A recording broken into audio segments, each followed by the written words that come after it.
Hello students, welcome to our YouTube channel Commerce with Kanojia ma'am। हाँ जी students, तो आज का जो हमारा टॉपिक है उसके अंदर हम पढ़ेंगे कि contents of memorandum of association, यानी एमओए के अंदर क्या क्या कंटेंट्स होते हैं या सब्जेक्ट मैटर क्या होता है एमओए के अंदर। तो चलिए स्टूडेंट, देरी न करते हुए स्टार्ट करते हैं कंटेंट्स और subject matter of memorandum of association. तो देखिए स्टूडेंट, क्या क्या कंटेंट्स होते हैं। Number 1, name clause. Number 2, situation or registered office clause. Number 3, object clause. And number 4 is liability clause. Fifth is capital clause and sixth one is association clause. तो चलिए student, अब इनके बारे में ब्रीफली डिस्क्रिप्शन करते हैं कि नेम क्लॉज में क्या होता है, सिचुएशन क्लॉज में क्या होता है। आगे पढ़ते हैं। देखिए student, name clause, this clause contains the name by which the company is registered. इसके अंदर कंपनी का नेम होता है जिसके नाम से कंपनी रजिस्टर्ड होती है।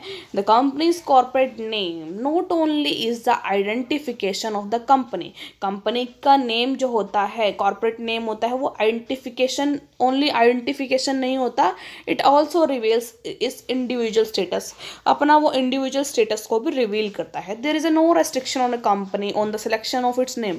कंपनी के ऊपर कोई रेस्ट्रिक्शन नहीं है अपना नाम सेलेक्ट करने के लिए।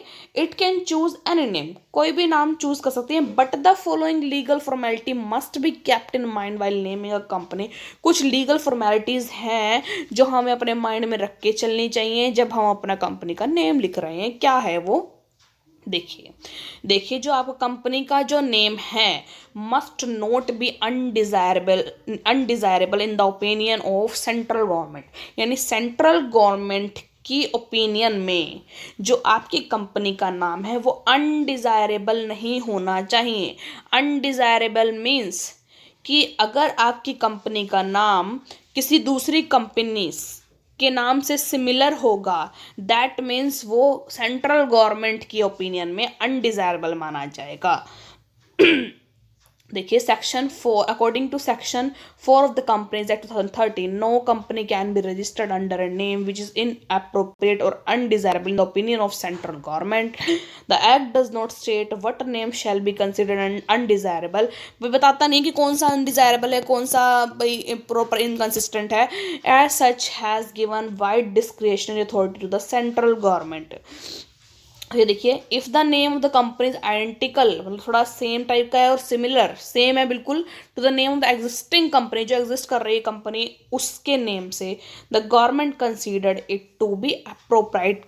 जो गवर्नमेंट है उसको अप्रोप्राइट नहीं, इनअप्रोप्राइट मानेगी, अप्रोप्राइट नहीं मानेगी और अनडिजायरेबल मानेगी। ठीक है, तो एक ये हो गया कि वो मतलब कि सेंट्रल गवर्नमेंट के ओपिनियन में अनडिजायरेबल नहीं होना चाहिए। दूसरा देखिए क्या है, दूसरा बोलता है it must not be prohibited under emblems and name prevention of improper use act 1950 के अकॉर्डिंग। यानी कि ये बोलता है कोई एम्बलम या नेम नहीं होना चाहिए किसी उसके अंदर, कंपनी के नेम के अंदर। लाइक आप अपनी कंपनी के नाम के अंदर कहीं भी नेशनल वर्ड का यूज़ नहीं कर सकते। ठीक है, आगे देखिए, the name must not be prohibited under emblem and name.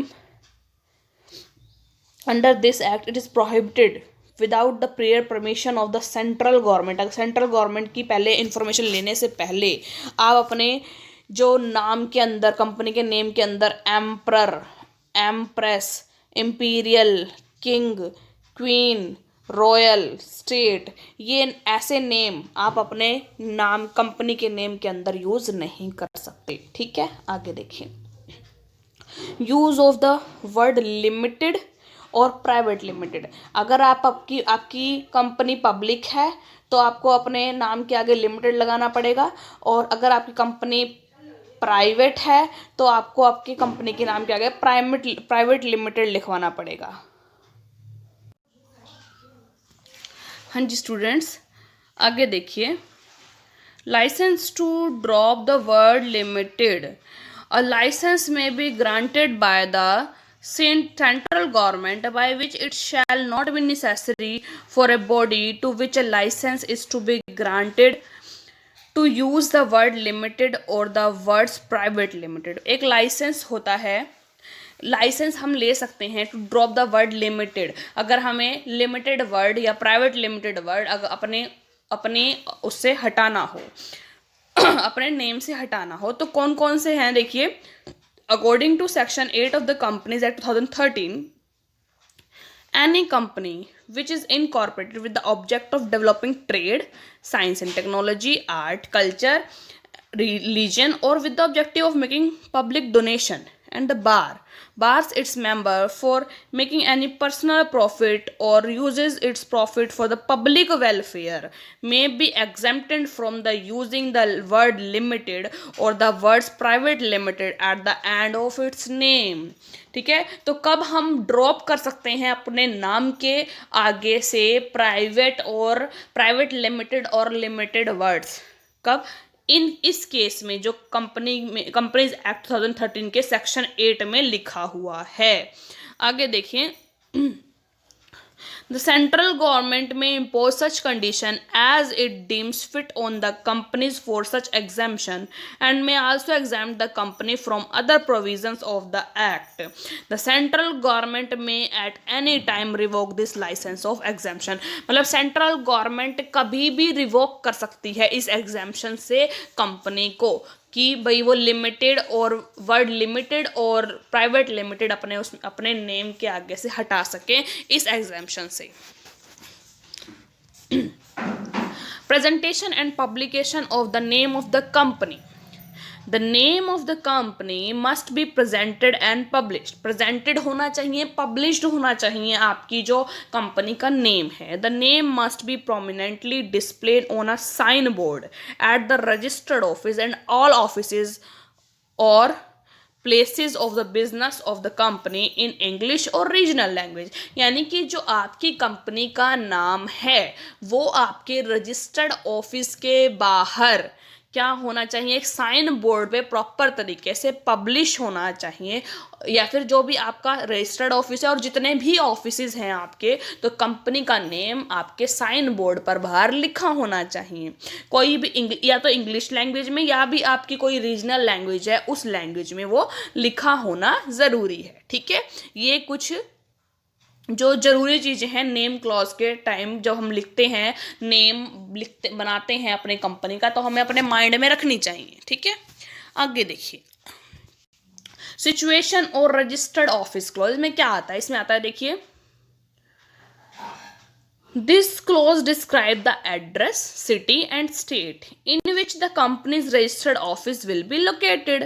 Company जहाँ पर लोकेट कर रही है, कंपनी का रजिस्टर्ड ऑफिस जहाँ लोकेट कर रहा है उसका एड्रेस, सिटी और स्टेट वो डिस्क्राइब करता है सिचुएशन और registered office clause. The company shall get its name, address of registered office and the corporate identity number CIN along with the telephone number, fax number if any, अगर fax number भी है, email and website address if any, well अगर है website address वगैरह है आपके पास, printed in all its business letters, bill heads, letter papers and in all its notice and other official publication. ठीक है, और हर जगह पे अपना क्या होना चाहिए, ये चीज़ आपको सबमिट करानी पड़ेगी आपको. आगे देखिए. सिचुएशन क्लॉज हो गया. अगर आगे आता है ऑब्जेक्ट क्लॉज. ऑब्जेक्ट क्लॉज नाम से पता चल रहा है कंपनी का ऑब्जेक्ट क्या है, वो उसके अंदर डिस्क्राइब करना कि हमारी कंपनी किस ऑब्जेक्ट को पूरा करने के लिए, फुलफिल करने के लिए बनाई जा रही है. Object clause. This is probably the most important clause in the memorandum of association of the company and defines the object or aims for which the company is to be set up. जिस चीज़ के लिए company setup की जा रही है उस चीज़ के लिए उसका ऑब्जेक्ट क्या है वो इसके अंदर लिखा होगा. आगे देखिए. Liability clause. अब देखिए लाइबिलिटी क्लॉज क्या बताती है. In case of a company whose liability of members is limited by shares और guarantee, the memorandum must contain a clause stating that. मतलब मस्ट मेमोरेंडम में एक क्लॉज जरूर होना चाहिए जो बता रहा है, स्टेट कर रहा है that the liability of the members is limited, कि जो लाइबिलिटी है मेंबर्स की वो लिमिटेड है.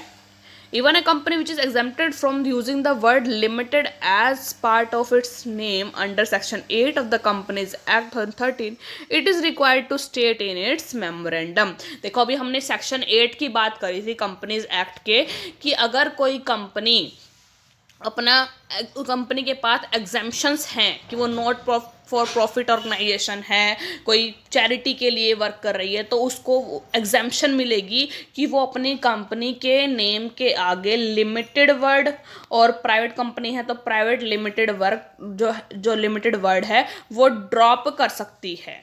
ठीक है, तो इसके अंदर आपको बताना जरूरी है, एमओ के अंदर वो भी स्टेट होना चाहिए कि आपको वो एग्जाम्पशन मिली हुई है या नहीं मिली हुई. लाइबिलिटी क्लाउज में आप ये बताओगे कि आपकी जो कंपनी है वो लिमिटेड बाय शेयर्स है या लिमिटेड बाय गारंटी है. ठीक है, आगे देखिए.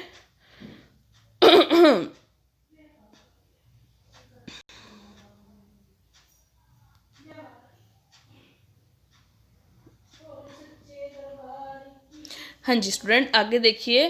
Capital clause. कैपिटल क्लॉज क्या बताती है, क्या स्टेट होता है कैपिटल क्लॉज में? The capital clause memorandum states that the amount of the nominal और ऑथराइज्ड कैपिटल, कि अमाउंट कितना है, हमारी नॉमिनल कैपिटल कितनी है, ऑथराइज्ड कैपिटल कितनी है, with which the company process to be registered, जिस चीज़ के लिए कंपनी मतलब प्रपोज कर रही है रजिस्टर्ड होने के लिए, and the value of the shares into which it is divided, और वैल्यू ऑफ शेयर कितनी है जिसमें कंपनी की जो कैपिटल है वो डिवाइडेड है. ठीक है, the capital of the company may be divided into 2 different categories, namely equity share capital, preference share capital. ठीक है, तो कंपनी की जो कैपिटल है वो इक्विटी शेयर कैपिटल में और प्रेफरेंस शेयर कैपिटल में डिवाइड हो सकती है. 6 देखिए, एसोसिएशन क्लॉज. एसोसिएशन क्लॉज में देखो क्या आता है, ध्यान से पढ़ना ये वाला. This clause is also known as subscription clause. नाम देख लो इसका, सब्सक्रिप्शन क्लॉज, जिसके अंदर सब्सक्राइबर आते हैं सारे. Subscription clause, association clause same बात है, और सब्सक्राइबर आते हैं इसके अंदर. Clause of the memorandum. The association clause must state that the person who are subscribing their signatures to the memorandum, जो person subscribe कर रहे हैं अपने name, यानी subscriber of the company whose signatures the MOA are desirous for the forming themselves into association in the pursuance of the memorandum. Each subscriber must sign the memorandum in the presence of at least one witness. पढ़ लिया हमने ये कि हर subscriber जो है वो MOA को sign करेगा विद, मतलब कि जब एक प्रेजेंस होनी चाहिए एक विटनेस की, who shell attach the signature, जो उस सिग्नेचर को अटैच करेगा, यानी जो सब्सक्राइबर हैं सिग्नेचर करेंगे MOA के ऊपर. सब्सक्राइबर क्या करेंगे, सिग्नेचर करेंगे MOA पर, और उन सिग्नेचर्स को, जो सिग्नेचर करेंगे उन सिग्नेचर को अटैच करेगा एक विटनेस, वन विटनेस. ठीक है, समझ में आ गई.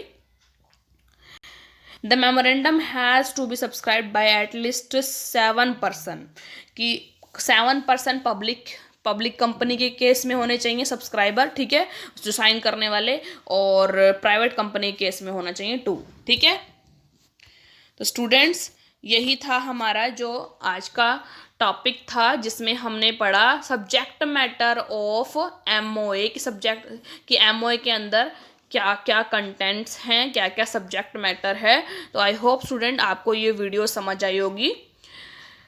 तो मेरी वीडियो को लाइक कीजिए, ज़्यादा से ज़्यादा शेयर कीजिए, और सब्सक्राइब कीजिए मेरे चैनल को, commerce with Kanaujia ma'am. Thank you student.